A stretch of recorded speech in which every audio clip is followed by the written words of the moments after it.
गुरुर्ब्रह्मा गुरुर्विष्णु गुरुर्देवो महेश्वराय गुरुर्साक्षात् परब्रह्म तस्मै श्री गुरुवे नमः।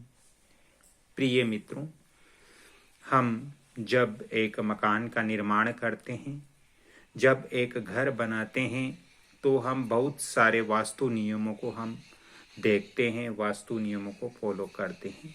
यदि हम वास्तु नियमों को फॉलो नहीं करेंगे तो उस मकान के अंदर हम सुख शांति से नहीं रह पाएंगे।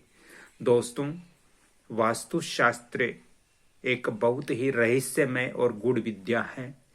वास्तु नियमों को फॉलो करने के बाद हम यदि मकान के अंदर रहते हैं तो उसमें हमारा जीवन अच्छा निकलता है। हमारे जो आने वाली पीढ़ी है उसके लिए भी वो मकान बहुत ही शुभ होता है। दोस्तों, मकान के अंदर जब हम सीढ़ियों का निर्माण करते हैं या हमारे घर के अंदर सीढ़ियां बनी हुई हैं तो एक बार हमें अवश्य देखना चाहिए कहीं सीढ़ियां वास्तु के विपरीत तो नहीं है, कहीं हमारे घर की सीढ़ियां वास्तु अनुसार है या नहीं है। इस चीज का हमें ज्ञान होना बहुत जरूरी है, क्योंकि बहुत सारे जो गांव होते हैं, बहुत सारे जो पिंड होते हैं, उसके अंदर मैं देखता हूं कि लोगों को इतनी जानकारी नहीं होती, ज्ञान नहीं होता और उनके जीवन में प्रॉब्लम समस्याएं आती रहती हैं, उनको पता नहीं चलता है।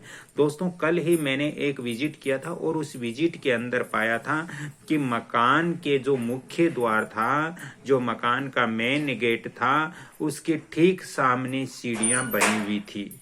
दोस्तों, मकान के ठीक सामने सीढ़ियां, यानी घर के अंदर जैसे ही हम प्रवेश करते हैं, अंदर जाते हैं, तो ठीक सामने सीढ़ियां कभी नहीं होनी चाहिए, क्योंकि ठीक सामने सीढ़ियां होने के कारण जो सौर ऊर्जा होती है वो सौर ऊर्जा हमें दिखाई नहीं देती है। बहुत सारे लोग ये बोलते हैं कि गुरुजी सौर ऊर्जा क्या है? सौर ऊर्जा हमें दिखाई नहीं देती है।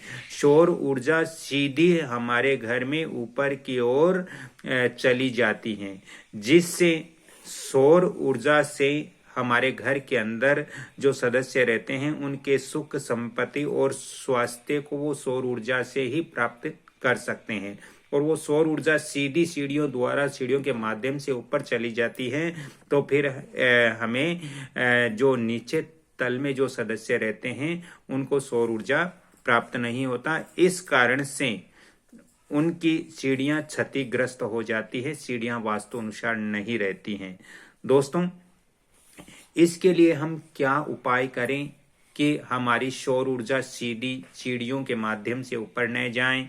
इसके लिए हमें जो हमारी सीढ़ियां हैं उस सीढ़ियों के ऊपर हमें जैसे हम टर्न पॉइंट लेते हैं, सीढ़ियों के बीच के अंदर हमें एक तुलसी का गमला रखना चाहिए, या फिर आपको घर के मुख्य द्वार के ठीक अंदर में, मुख्य द्वार में जैसे ही प्रवेश करते हैं, एंट्री करते हैं, तो सीढ़ियों का निर्माण नहीं करना चाहिए। यदि आपने कर लिया है तो आप सीढ़ियों की जो नीचे वाली सीढ़ी है उसके पास में एक गमले के अंदर तुलसी का पौधा रख सकते हो, या फिर जो आपकी सीढ़ी बनी हुई है उस सीढ़ी के विपरीत दिशा के अंदर आप एक दर्पण लगा सकते हो। दोस्तों, आज मुझे इस वीडियो में इतना ही बताना था। यदि आप नागौर जिला या लाडनू या फिर चूरू जिले से हो तो आप मेरे से अभी आप संपर्क कर सकते हो। मैं यहाँ पर राजस्थान के अंदर ही विजिट पर हूँ, तो आप मेरे से संपर्क कर सकते हो।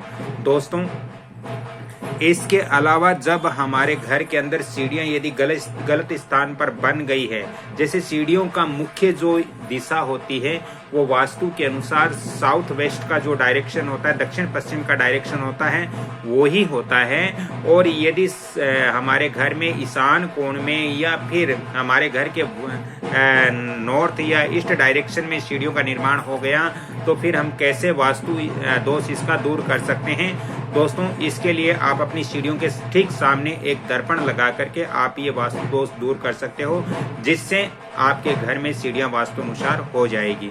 यदि आपको ज्यादा ही संपर्क करना हो तो मैं आपको फोन नंबर भी दे रहा हूं 7901718402। इन नंबरों पे आप पहले संपर्क करें, फिर आप मेरे से मिलें, ताकि मैं आपके जो भी वास्तु प्रॉब्लम है उसको मैं ठीक कर सकूं। राधे राधे, जय जय श्री कृष्ण। वीडियो को लाइक शेयर सब्सक्राइब जरूर कीजिए, बेल आइकॉन घंटी के निशान पर भी क्लिक कीजिए। धन्यवाद।